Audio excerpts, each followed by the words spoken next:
Thank you very much, Rachel. Um, and thank you, Pobi, I think, right? He almost brought out the African in me when he was moving around. I almost joined him on stage, but I just like, I'm not dressed for it. So thank you very much. And also, Anya, your presentation really spoke well to what I'm about to speak about. Um, you know, this topic is very important because in everywhere we are, and this is something for you to note that also as you are thinking of the education that you are providing your students, the work that you are doing in terms of what impact it will have on other people, on institutions, and also in the worlds that they live in, meaning the countries and the localities and economies that they exist in. So my name is Engineer Bello Tongo. So I'm an engineer turned educator. And I talked about this 2 days ago, how the journey was for me, inspired by different people. And my experience, of course, has cut across business, education, construction, mentorship, teacher training, etc. Now, this is a very common quote, popular quote that people know about by Nelson Mandela, where he says, education is the most powerful tool that you can use to change the world. But for the world to change, it's important that worlds change. And so for me, changing the world is not just about the main global world, but it's also changing continents. For continents to also change, you need to change all the countries that exist within that continent. For that change to be effective within the countries, the states within those countries need to change. And for those states to change, the cities and towns within those states need to change. And so that's why I've put this as you're thinking, as I said, where you're coming from and where you exist within in terms of the work that you do as educators. This is a popular video on Facebook and YouTube, so I'll just play it so that we can have a good idea of what a true socio-economically developed world is. So I've picked the example of Singapore. I think there are many, I've met a few Singaporeans here. So you are a typical example of a truly socio-economically developed world, but also Dubai is one. So in hindsight, since we're here, I probably should have picked the video on Dubai, but I guess you will all relate also. So let me play this before we move forward. Racism, poverty, traffic, pollution. In the world, there are so many countries with problems. It seems like every country and every person is filled with problems. So, who has the solutions? To answer that question, I decided to put my pride aside and go learn from a country that has the same problems as all of us, but has managed to find solutions. Because this is the incredible story of the almost perfect country of Singapore! In Singapore, many races live. The Indians, the Malay, Chinese, and Eurasians. And because people of different races might disagree and hate each other, Singapore forced all of them to live together in buildings on top of each other, next to each other. So instead of enemies, they are neighbors. And because of this, Singapore built a racial harmony that many countries don't have. Traffic. Many countries also suffer from traffic. It's the worst. In Singapore, they had traffic until they fixed it. In Singapore, they limited the number of cars on the road. The number of cars total in the entire country cannot increase. Many people, instead of cars, take public transportation, and very few people are stuck in traffic. Pollution is another environmental problem.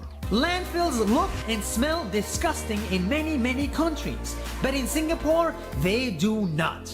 Because they take their trash, they burn it, filter out the smoke, collect the ashes, and dump them underwater in a man-made island.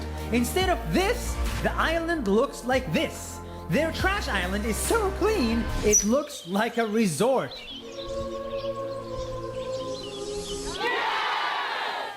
Another problem is fresh water. So much of it is wasted. But not in Singapore.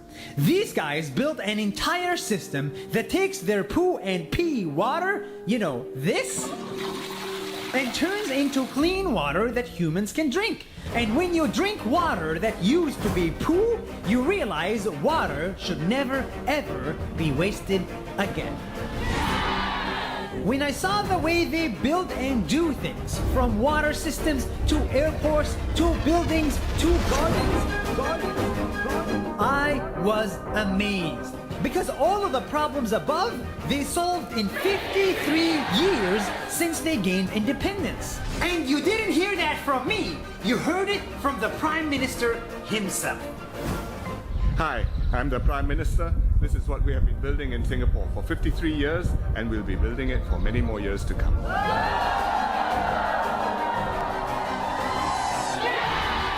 Don't get me wrong. Singapore still has a lot of problems with no solutions that I know of. They too suffer from inequality, high prices, and tight security. Many elderly people still can't afford to retire. Many imported foreign workers are very low paid, and the government can be too restrictive. Even gum is illegal. Singapore has many problems, but unlike many, they are trying to fix them. That's why their passport is the strongest, their seaport is the second busiest, water is the cleanest, airport is the greatest, landfills are the prettiest, and people are the friendliest.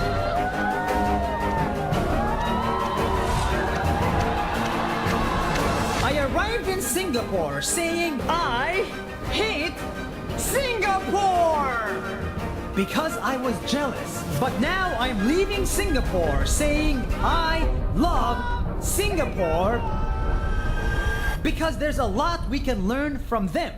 If they can solve so many problems in only 53 years, then why can't we?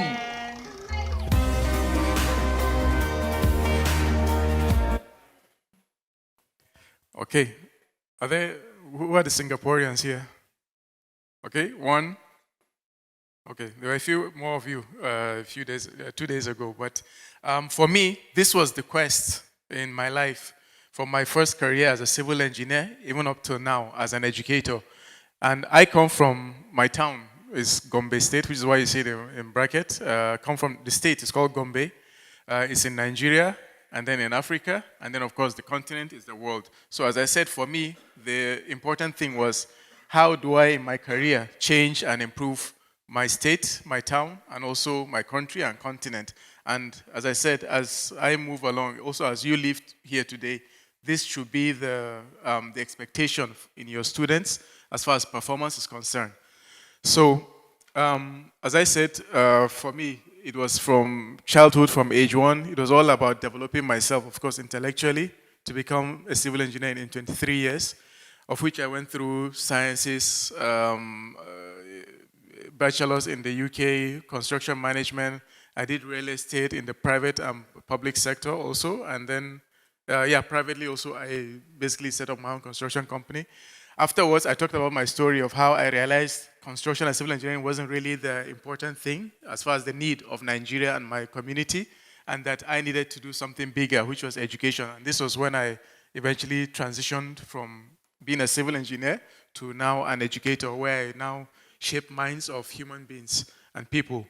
So this presentation, I'm going basically into 3 main things. I'm going to talk about education in the socio-economic world, the issue of entrepreneurialism, because I think sometimes there's a differentiation and misunderstanding between entrepreneurial thinking and entrepreneurship. And then I'll talk about how all of this can be put together in all of your education and what you do in your schools and also as policymakers in your education sectors.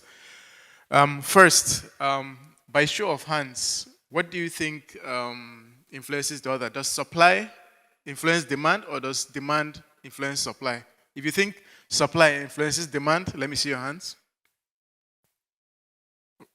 Okay, 2, 3, Okay, how many think is the other way around? Demand should influence supply. Okay, more people then.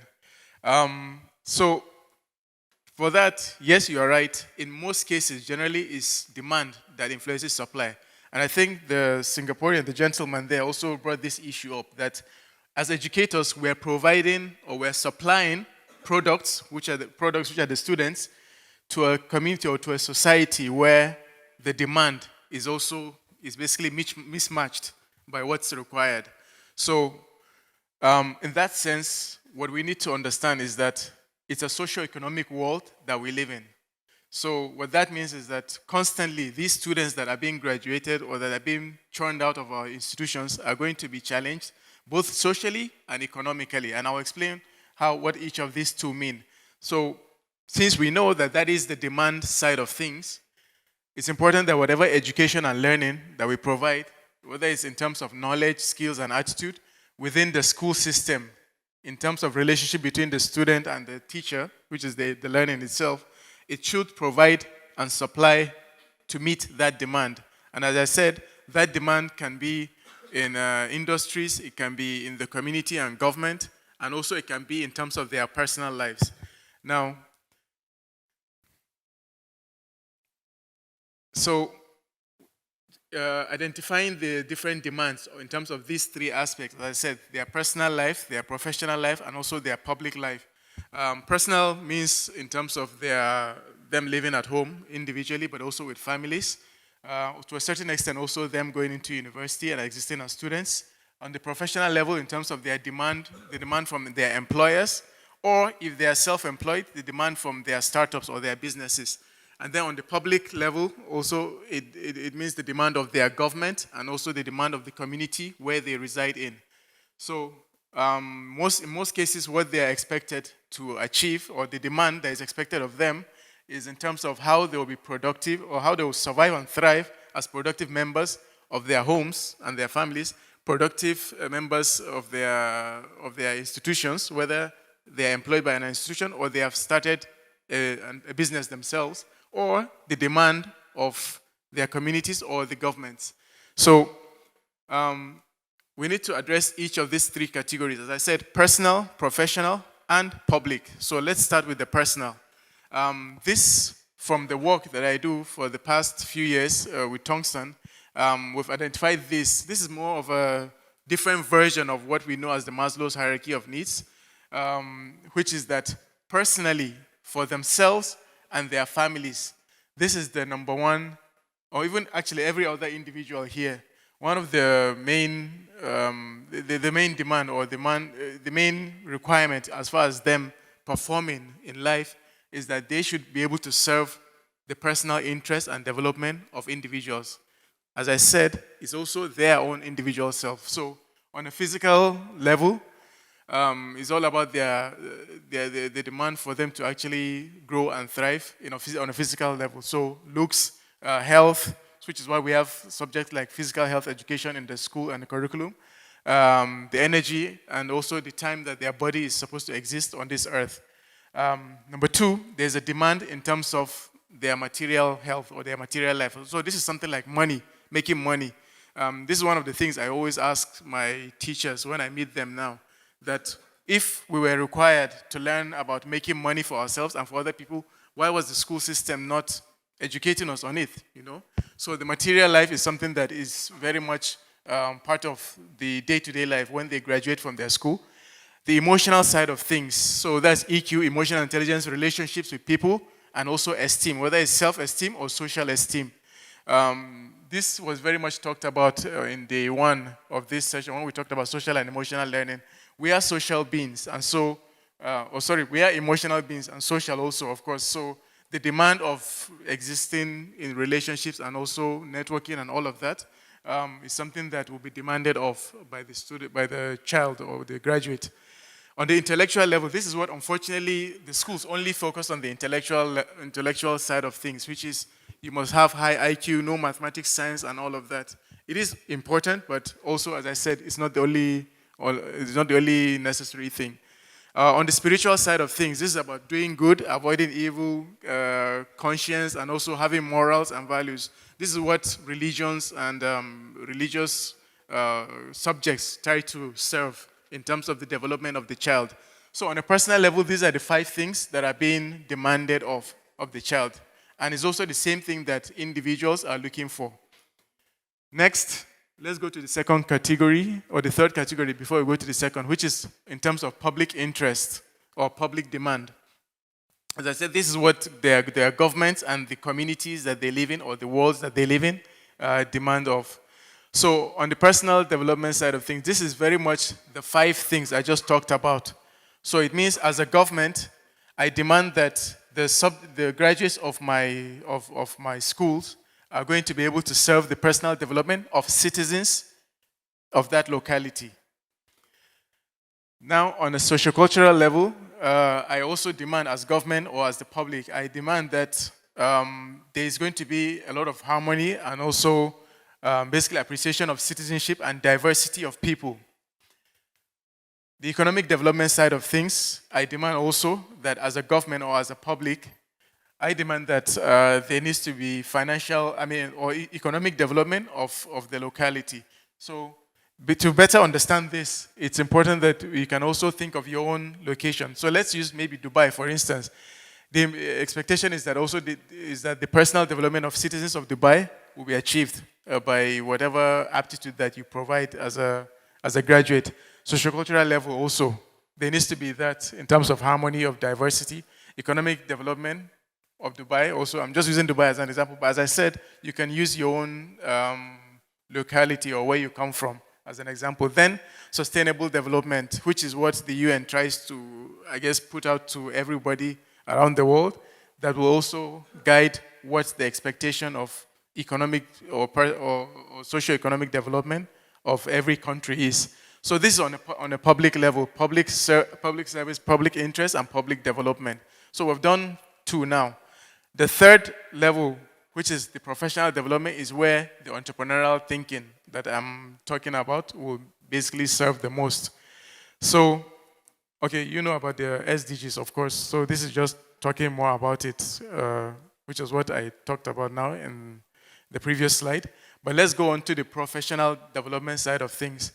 It's expected that as a graduate of a school or as an educated person, that you are supposed to be able to serve the value of products and services of any institution, the profitability of a business or enterprise, and also the influence of that business or enterprise. I'm going to use Intercontinental Hotel as an example.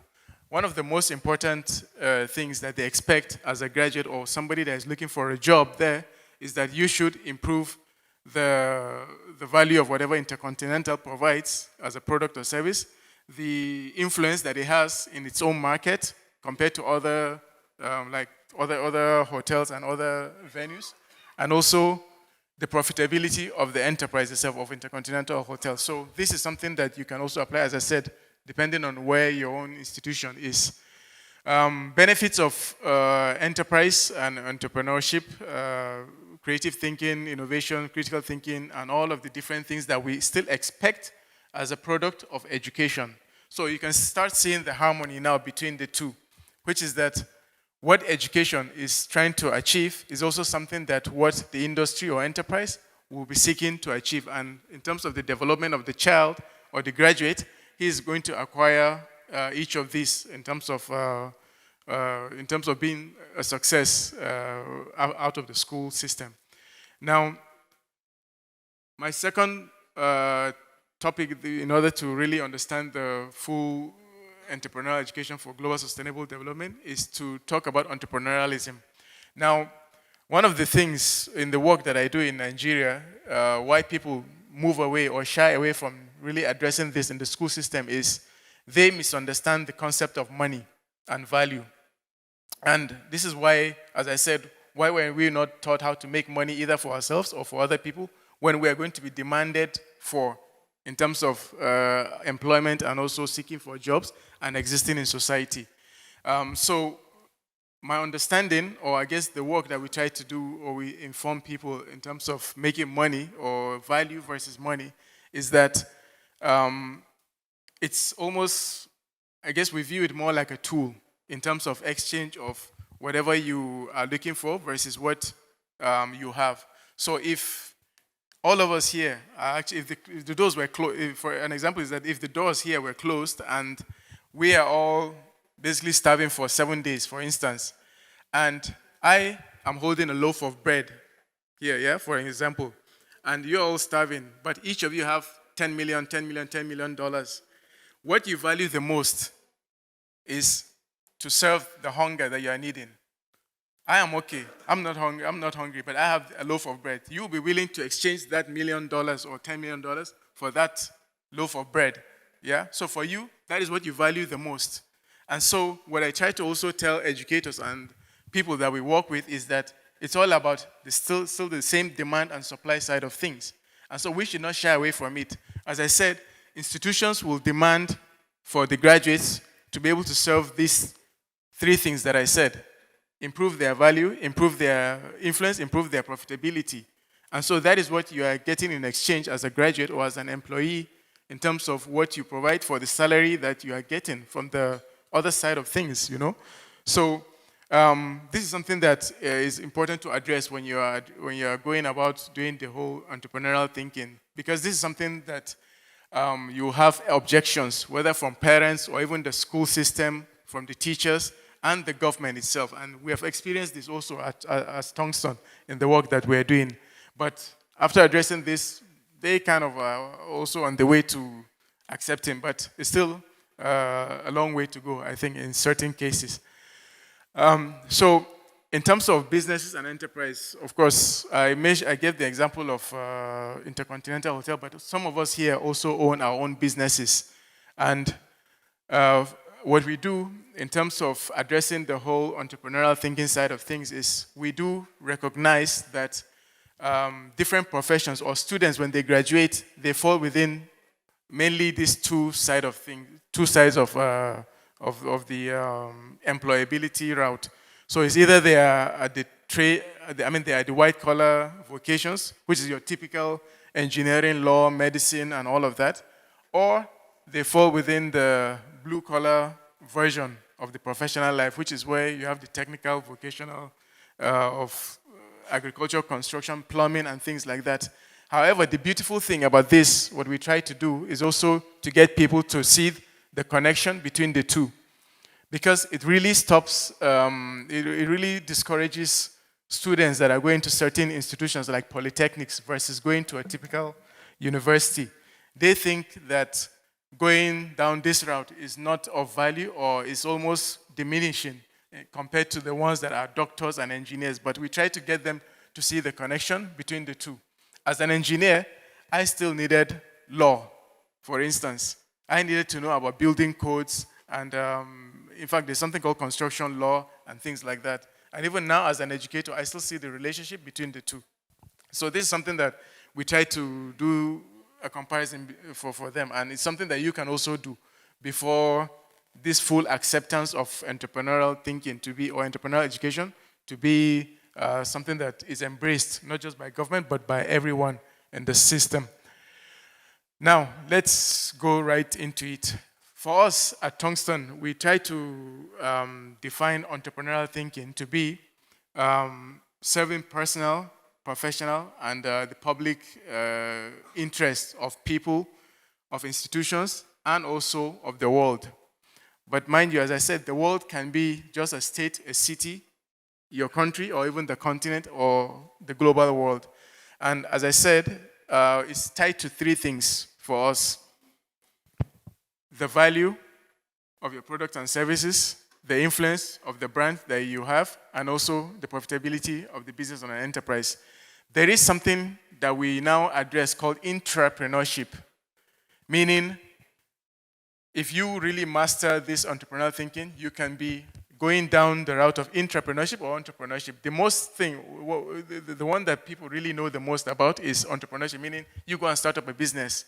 So you learn how to build an influential brand, a profitable business, and also a valuable product for your own business. But what we have now learned is that you can also use the same principles to get job. So that is what entrepreneurship means. It means you go seeking for a job, but you are thinking like the owner of the business. So let me use the same example as Intercontinental Hotel. If I was going to look for a job in Intercontinental Hotel, beyond the certificate of of my vocation as a hospitality or management graduate, or any competence that I have in sciences, arts, and all of that, what is most important is that the hiring manager of Intercontinental Hotel will be thinking, how are you going to help the value of my products and services? How are you going to improve the influence of my brand as Intercontinental Hotel? And how are you going to improve the profitability of Intercontinental Hotel? So this is very, very important, because most of us, most of the students, when they graduate from schools, they are going down the route of basically seeking for jobs. Not everybody goes down this route of entrepreneurship, but it's important that to improve the employability, or to improve the employability of the student to get a job, it's important that he thinks also entrepreneurially. So he's thinking like the owner of the business, basically. That is that is the best way that we feel and that we have seen the person will really have high chances of getting the job. So this is the connection between the two, but also the difference between the two. One is for yourself, the other one is for your employer. And so this is what we try to put within the curriculum of students across primary, secondary, tertiary, and post-tertiary level, but also the ones that want to really just venture out and set up their own thing. But we'll see more about what each of these three things mean. On the value side of things is basically in terms of what tangible assets that you're going to create for that venture. As I said, the venture could be your employer, which is basically like Intercontinental Hotel. You're looking for a job there. But it can be your own hotel. But it's still the same thing that we're checking in terms of the value of product or service that you offer. It's mainly defined or judged by three things: design, comfort, innovation, money, time, energy. This is something that, of course, it will take a while, because I'm also trying to be mindful of time to address. But these three things, as I said, if you don't take anything out of today, the value of your products and services, the influence of your brand, and also the profitability of the business, this is something that each and every of the students will need as they are going through whether it's mathematics or English or sciences, engineering, medicine, and all of what they go through. And this is what we try to introduce and integrate into the national curriculum, and also in all the academics that they go through. I still have time? Okay, yeah. Because I want to also allow space for question and answers. Next, let me go through the final stage, which is in terms of how we put the two together, the entrepreneurial thinking together with the education. Now, I did mention that it has to go across not just the curriculum side of things, but it also has to go through the teaching. So we try to also build up the capacity of the educator to be an entrepreneurial educator, because you cannot give what you don't have. It's important that as you are teaching mathematics, you are an entrepreneurial maths teacher. As you're teaching sciences, you're an entrepreneurial science teacher. As you're teaching arts, an entrepreneurial arts teacher. So that when these students graduate, they become entrepreneurial doctors, entrepreneurial engineers, entrepreneurial lawyers, and etc. Why? So that if they are going the entrepreneurial route, they are thinking of the three things I mentioned: brand influence, product value, and business profitability, whether it's for themselves or the businesses that they want to set up. So it has to basically cut across not just the curriculum, but also the teaching. Something that is very much forgotten about is the assessment side of things. It means the assessment also has to change beyond standardized exams. What we try to do at Tungsten, and what we have seen that really works in terms of the integration of entrepreneurial thinking with education, is that everything has to be project-based. However, the projects have to be almost tied to what we typically see in industry or in enterprise. So a typical example is that when we give them certain projects in terms of building their own brand, for instance, the maths teacher, he's going to come and check the mathematical side or the mathematical competence of the child when they are building the brand. The science teacher will probably think of the value side of the product or service that they create, and typically maybe the business studies teacher will think of the profitability side of the business or enterprise that they have created. So this is how we try to basically find an angle to each subject that the students go through to make sure that we draw out or we assess the competencies that are typically expected academically within the different subjects that are taught within the school. But as I said, it's important that the teaching side also, or the teacher also, is entrepreneurial, because he is not going to understand how he will really sort out those competencies that he expects academically within his or her own subject.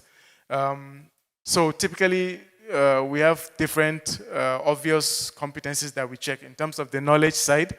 The reason why we give 15% for the knowledge side of things is because we feel now there's so much knowledge and information in Google, YouTube, and things like that. So we assess the knowledge side, just give it minor, basically, and then moderate level, we check the skill side of things. But bigger, beyond the two, we check the attitude side of things, character of the student. We feel if the student really has the right character and the right attitude, it will be easier to acquire these other two. So that is why we give a higher scale in terms of the assessment of the attitude or the entrepreneurial attitude side of the student. So these are the typical things that we checked. We use rubrics to assess such, so it's not the typical, as I said, standardized exams way of evaluation. Holistically, the school also, the system of the school has to change. As I said, not just in terms of how they provide their curriculum, but the environment needs to change. It needs to connect with industry also. So typically what the industry is looking for, what Intercontinental Hotel is looking for a graduate of hospitality or from any other management or business studies graduate, what Mercedes are looking for in terms of the competencies of the child has to be connected to what the school is providing. So there must be a synergy between the two.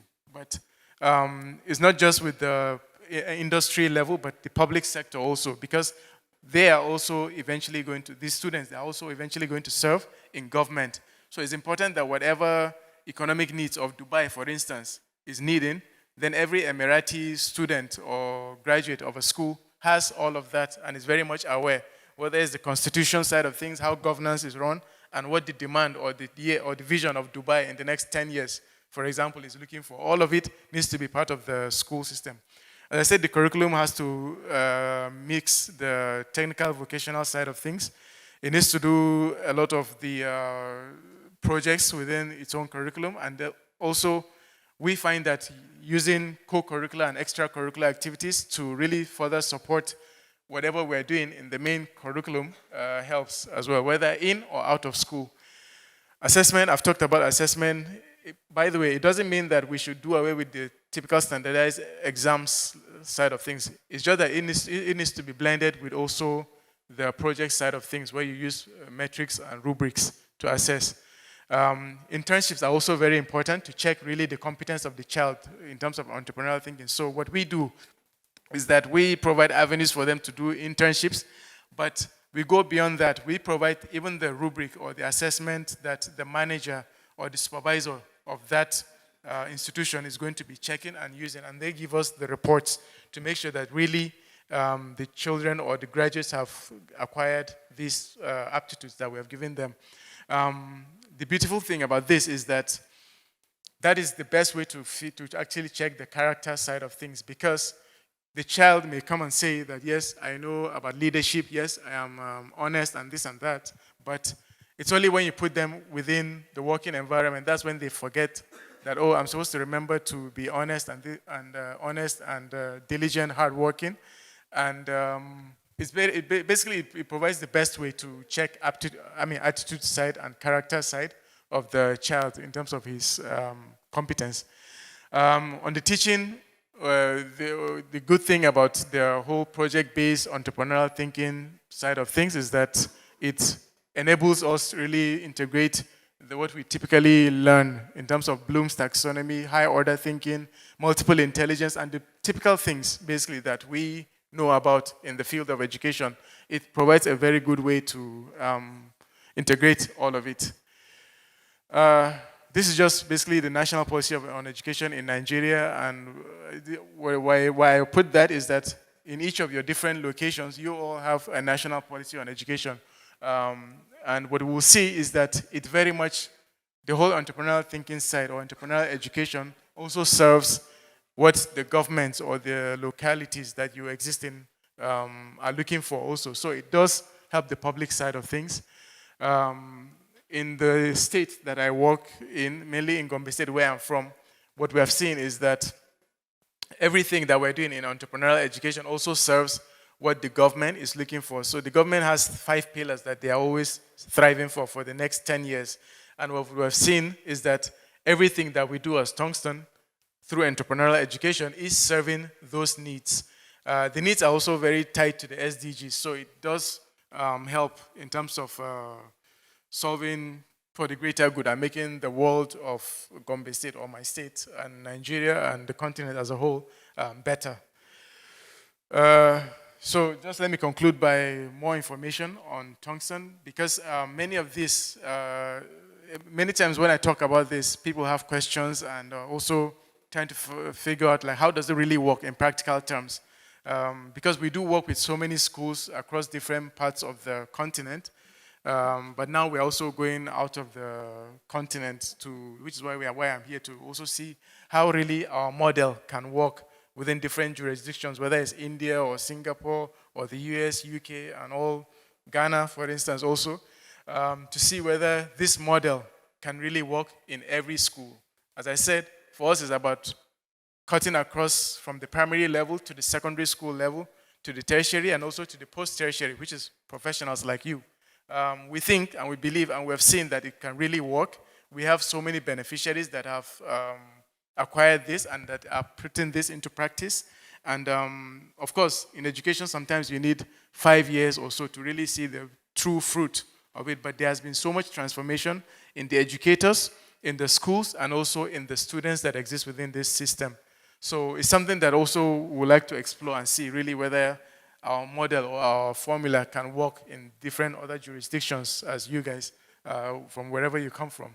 So I will stop here, I think. Okay, this is just our campus that we're looking to develop this year. And the reason why this campus is important also is because we are now proving to the state government of Gombe that really infrastructural development can be green, it can be eco-friendly, and it can also be as functional as possible. So everything that we do, we try to integrate, whether it's, as I said, from the public interest level, from the professional interest level, and also from the personal interest level. So I am going to, I think that's the final slide.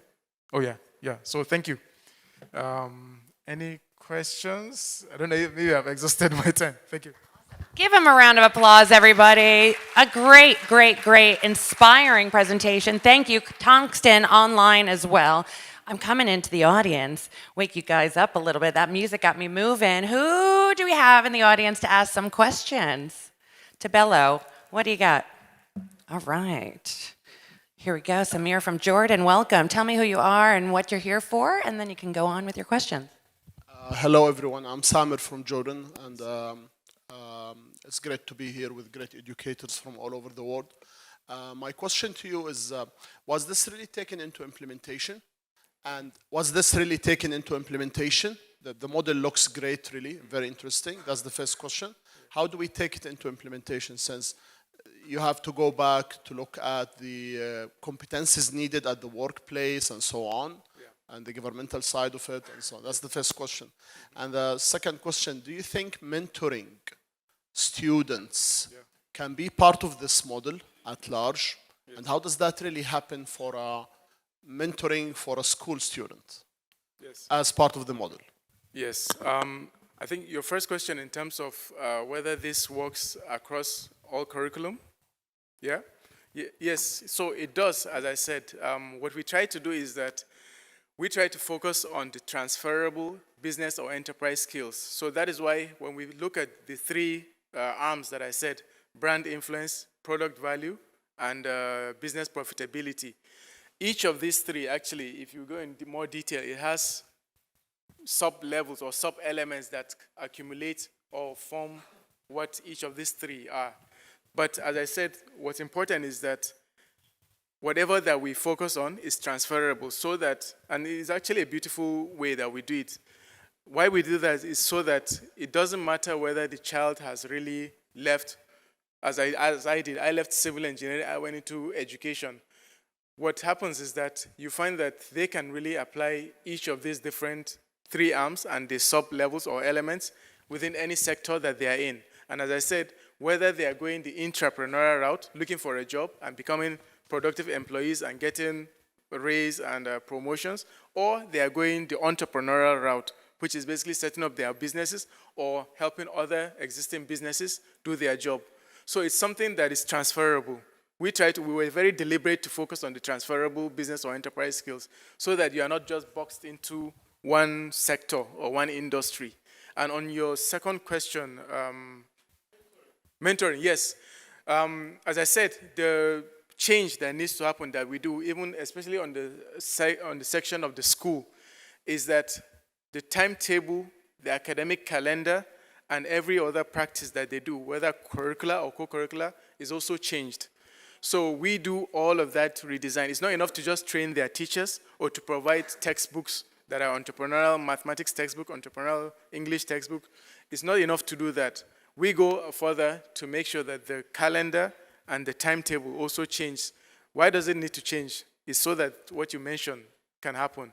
So whether it's in internships or mentorship or even avenues where we expect the children or the students to go and teach others, we try to accommodate each of these within the timetable, as I said, within the academic calendar, and within curricular and co-curricular activities, which is basically what they do after school, after their typical academics are done. So that is the best way to achieve it. It's not just, as I said, not just the teachers being trained or the books on entrepreneurial thinking provided for them, even the scheme or the scheduling of the programming needs to change. So this is what we also do. Some schools don't want to go that far, but we do make it obvious to them that, look, for it to really work, you have to provide those avenues for internships, for mentorship, and things like that. And we try our best also to provide them with those mentors, depending on where their child, where the student is interested in, whether it's in the medical, engineering, law, and whatever, we find mentors accordingly. And those mentors also, as I said, they're not just mentors that are working as entrepreneurs or employees, but they are mentors that have also set up their own hospitals, their construction companies, their own law firms, and things like that. So it's very much driven to what the child's interest is, and we cater to that. Yeah. Amazing information. Give him a round of applause, guys. Thank you so much, Bello Tongo. It's a pleasure to watch you on stage. He knows what he's doing. He knows what he's talking about. He's making... I'm still available for any questions. All right. You on LinkedIn? LinkedIn, yeah. Yeah, don't worry. Everyone who wants to connect... It was on the slide. Great. I just want to make sure you didn't miss it. Yes, right? And you're joined. Right there he is, Bello and my Tongo. email is there, and Tungsten and everything that we do for you to have more information is there. Fantastic. Connect, connect, connect. I see you're joined by a loved one here.